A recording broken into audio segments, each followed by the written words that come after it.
Житие преподобного отца нашего Анина Чудотворца.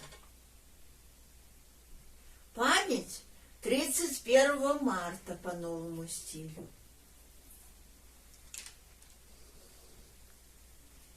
Преподобный Анин был родом из Халкидона. Родители его были христианами. Подобно евангельскому Закхею, он был небольшого роста, но взамен того был велик духом. С самых юных лет он отличался кротким, незлобивым нравом и постоянно стремился к деланию добра.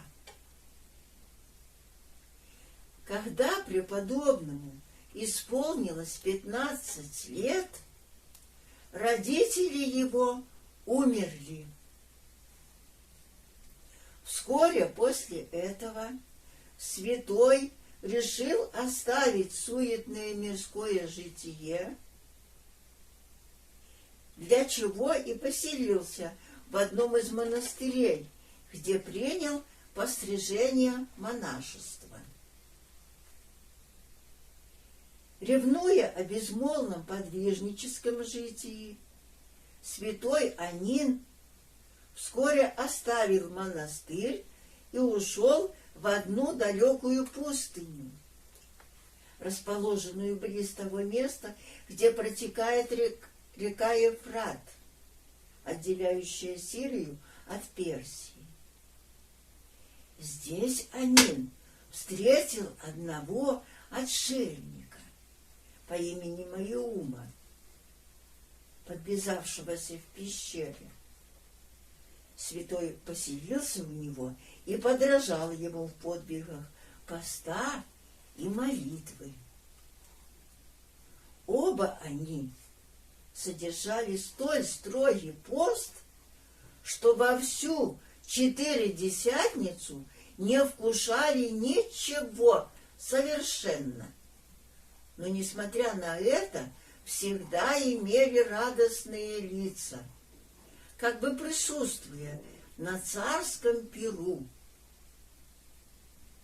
Святой Анин настолько преуспевал в своих подвигах, что превзошел даже своего учителя, старца. Он проводил многие дни совершенно без пищи, молясь день и ночь, так что даже старец дивился его подвигам. В том месте, где подвязался святой Анин с отшельником, не было воды, потому что река Ефрат находилась в расстоянии 5 стадий от их пещеры. Святой Анин носил воду из этой реки в малом сосуде, намеренно не пользуясь большим сосудом, чтобы трудиться как можно более часто, ходя за водой. Один раз святой Анин отправился за водою на реку, и не успел он еще отойти и одного стадия от своей пещеры, как сосуд его был наполнен водою, внезапно явившимся ему ангелом. Заметив, что Анин возвратился необычно скоро, старец понял, что Бог сотворил с ним чудо, исполнил его благодати своей. После этого он стал упрашивать его быть своим учителем и наставником. Но не будучи в состоянии уговорить его к этому, решил оставить его, чтобы не заставлять служить себе того, которому он сам хотел бы и считал себе обязанным служить. Пришедший в один монастырь, расположенный близ реки Ефрата, старец рассказал братьям о святом Анине. С этого времени молва о святом Анине распространялась все более и более. И к Анину стали приходить многие люди, искавшие подвижнической жизни. По удалении старца Моиума из пещеры святой Анин сказал сам себе: «Я здесь начал подвязаться, здесь и останусь до конца своей жизни». И остался в пещере. Впрочем, святой Анин неоднократно уходил из пещеры вглубь пустыни. Пробыв здесь 20 или 30 дней, он возвращался обратно в свою пещерную келью. Своими постоянными подвигами святой достиг того, что умертвил в себе все плотские страсти и совершенно поработил плоть духу. Господь исполнил святого своей благодатью так, что даже подчинил ему диких зверей, обитавших в пустыне. Куда бы ни пошел святой, ему следовали 2 льва, одному из которых он исцелил язву на ноге. Святой Анин был безмездным врачом не для животных только, но и для людей, потому что Бог дал ему власть и силу исцелять всякий недух и всякую болезнь в людях. Слава о святом распространилась по всей стране той. К нему приводили многих недужных, и всех их он исцелял по благодати Божией. Вследствие этого святой же не уходил в пустыню, но пребывал постоянно в своей келье ради приходящих к нему людей. Для того Бог и даровал его той стране, чтобы приходящие к нему как бы к некоему источнику исцелений не отходили неутешенными, но чтобы каждый получил от него врачевство соответственно своей болезни. Один получал у него исцеление своим телесным недугом, другой врачевал свои душевные болезни, слушая его наставления и поучения. Ввиду того, что место, где жил святой, было безводным, и потребность в воде была большая вследствие большого количества людей, приходящих к святому, святой ископал небольшой колодец, в котором собиралась дождевая вода. Один раз святому пришли несколько человек и попросили дать им воды, которую бы они утолили свою жажду. Святой велел одному из своих учеников, у него было уже 6 учеников, почерпнуть воды из колодца. Но ученик сказал ему, что вода уже вся истощилась в колодце, так что не осталось ее там ни одной капли. Преподобный же сказал ему: «Я надеюсь на дивную силу Божию. Иди, и ты найдешь воду, которую и утолится жажда пришедших». Ученик отправился, к удивлению своему, нашел колодец, наполненный водою доверху. Прославив Бога, он почерпнул воды из колодезя и, принеся ее к своему учителю, рассказал: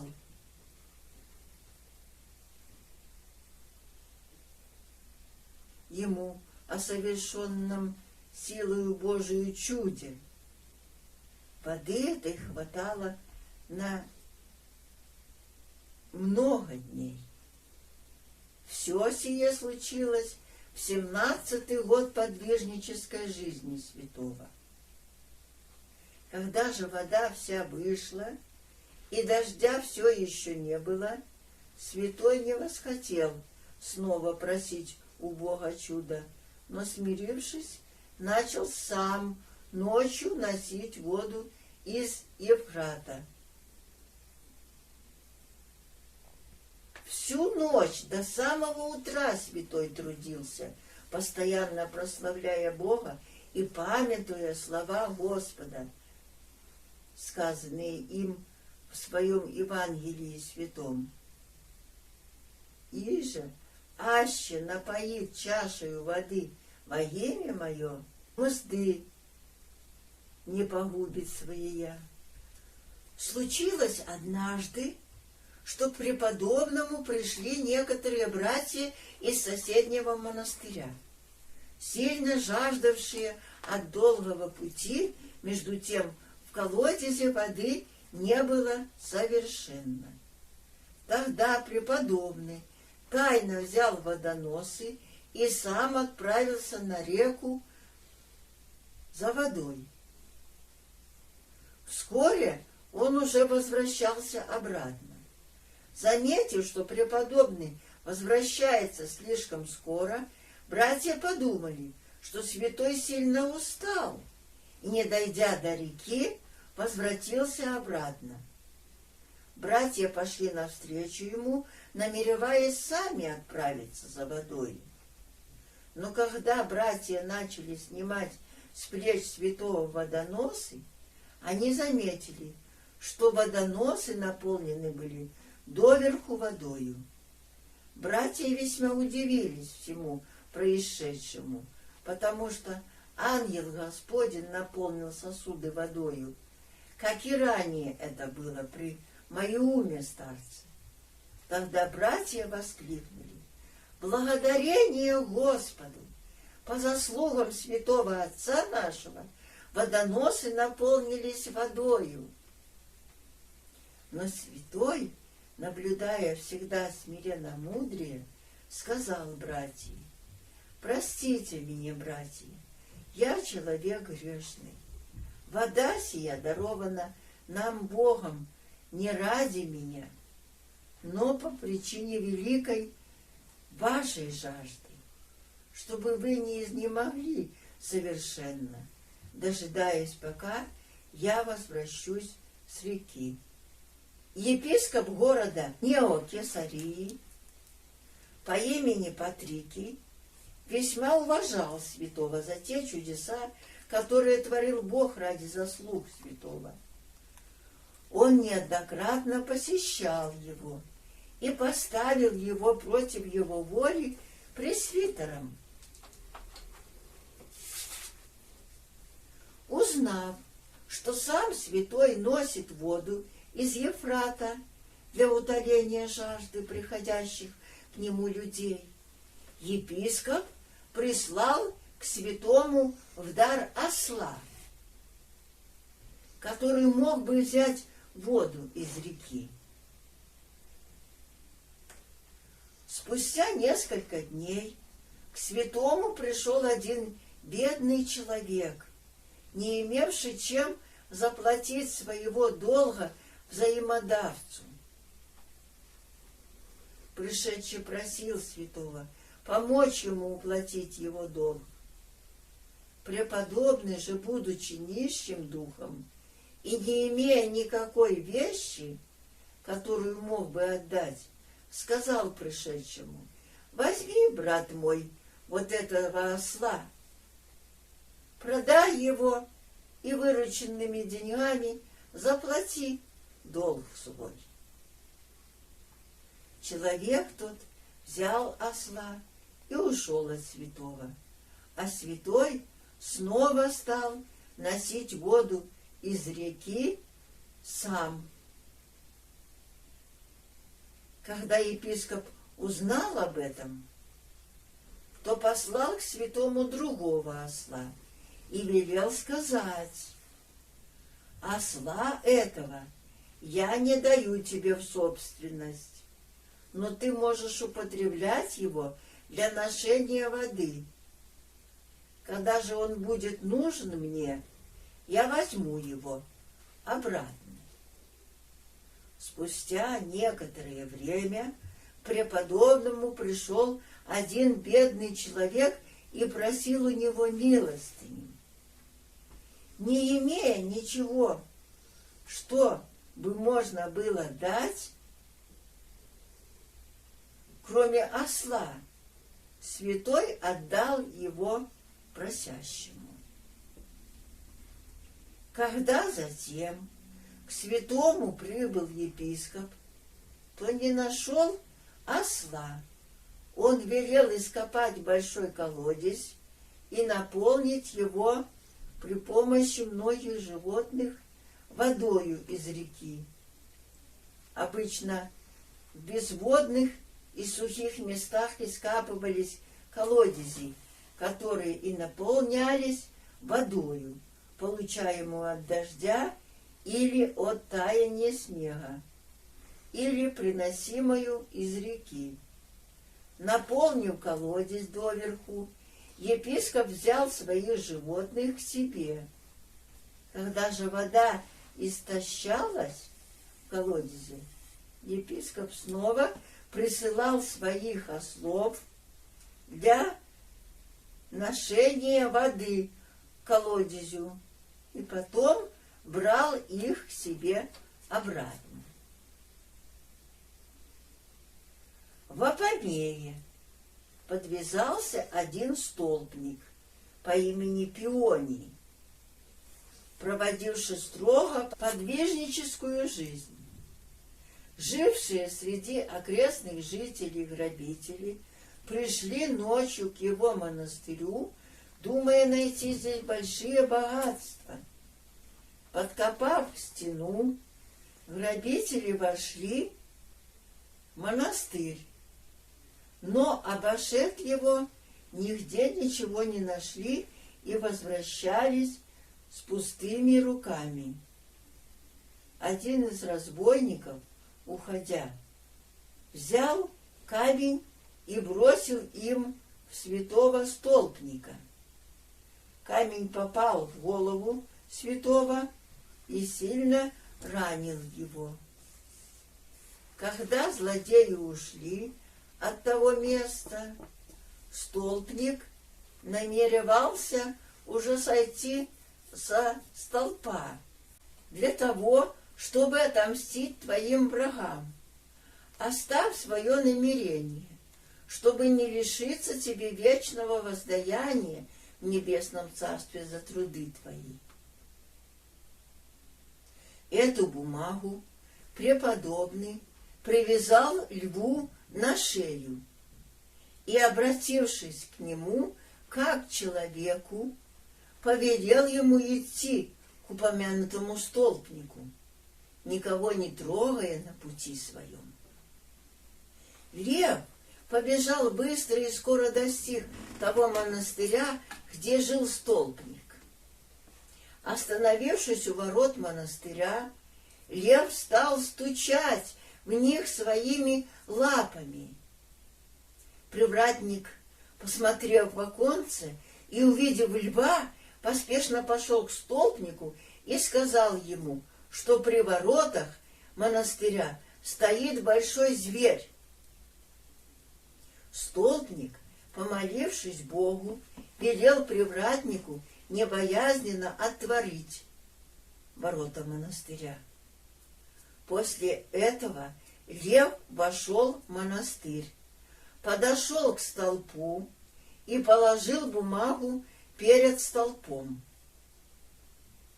Прочитав письмо, Столпник удивился прозорливости святого Анина, который, находясь так далеко от него, узнал его мысли.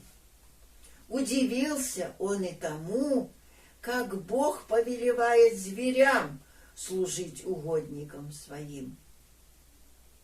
После этого столпник оставил свое намерение и возложил все упование свое на Господа. Одна благочестивая женщина, заболев, отправилась к святому Анину, надеясь получить от него исцеление.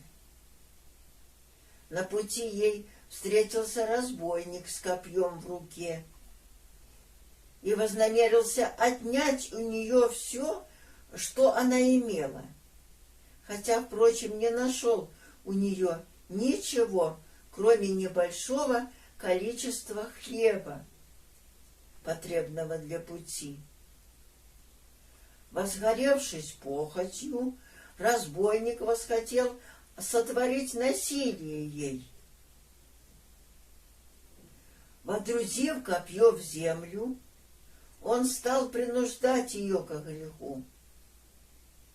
Но женщина та, стараясь вырваться из рук его, призвала на помощь себе преподобного и воскликнула: «Святой Анин, помоги мне!» В это же мгновение разбойник смирился. На него напал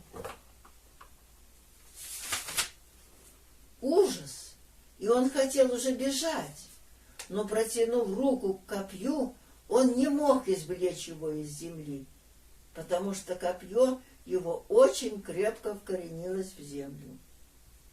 Разбойник исполнился еще большего страха. Женщина же, спасшись от рук его, отправилась к святому. Пришедшей к нему, она рассказала ему обо всем случившемся и, получив исцеление от болезни своей, возвратилась обратно в место своего жительства. Пришел к преподобному и разбойник, покаявшийся во всех злых делах своих. После этого святой Анин исцелил его, научил святой вере христианской и сподобил святого крещения, впоследствии же постриг его в монашество, а копье его, оставшееся в земле, по воле Божией произросло в дуб великий. Много и других чудес совершил этот великий угодник Божий. Исцелял расслабленных, изгонял бесов из людей, врачевал многих болящих, будучи исцелителем не только людей, но и животных. Однажды к преподобному пришло много народа. День был знойный, все томили жаждою, а вода все истощилась. Но когда святой помолился, внезапно появилось облако, и пролился на землю обильный дождь. Преподобный предсказал многое, имеющее совершиться в будущем. Так, например, он предсказал нашествие варваров, кончину многих братьев, причем призывал к себе брата, которому предстояло умереть, и говорил ему наедине: «Чадо, позаботься о душе своей, так как время твое близко». Наконец и сам святой приблизился ко дню кончины своей, прожив всего 110 лет от дня рождения своего. Зная день кончины своей, святой призвал к себе свое словесное стадо. Он имел довольно много братьев и долго наставлял и поучал их. Затем святой указал рукою на одного весьма добродетельного пресвитера по имени Вероникиана и сказал: «Этот человек будет вам игуменом вместо меня». Вслед за тем святой, проболев 7 дней, приближался уже к самому концу жизни своей. В самый же час кончины он исполнился страха и хотел встать с одра своего, но, преклонив голову, сказал: «Мир вам, наставники мои!» Помолчав немного, опять сказал: «Кто вы, мои наставники?» Немного помолчав, сказал еще: «Да будет воля Господа моего, вот я иду с вами по повелению Господа». Все, окружавшие его, исполнились страха и пали ниц. Богобоязненный же пресвитер Вероникиан, нареченный во игумена, сказал преподобному: «Господин мой, ради какой надежды, ради чего трудился ты во все дни жизни своей? Скажи нам, что ты видел?» Святой отвечал: «Я видел горный Иерусалим отверстый, облако светлое, исходящее от него, и 3 мужей, светоносных на облаке том, которые, дойдя до меня, сказали мне: она ныне. Господь зовет тебя, встань и иди с нами». Я спросил их: «Кто вы, наставники мои?» Они же ответили: «Мы Моисей, Аарон и Ор». Услышав это, братья исполнились еще большего страха и ужаса. Святой же сказал им: «Помолитесь обо мне, братья мои, чтобы я не устрашился, когда буду приведен пред страшного судью». Потом святой сказал: «Прими, Господи, дух мой», и вскоре представился 18-й день месяца марта по старому стилю. Братья похоронили его с честью, славя и восхваляя Отца, Сына и Святаго Духа, единого Бога, прославляемого всеми вовеки. Аминь. Преподобный Анин, чудотворец, моли Бога о нас.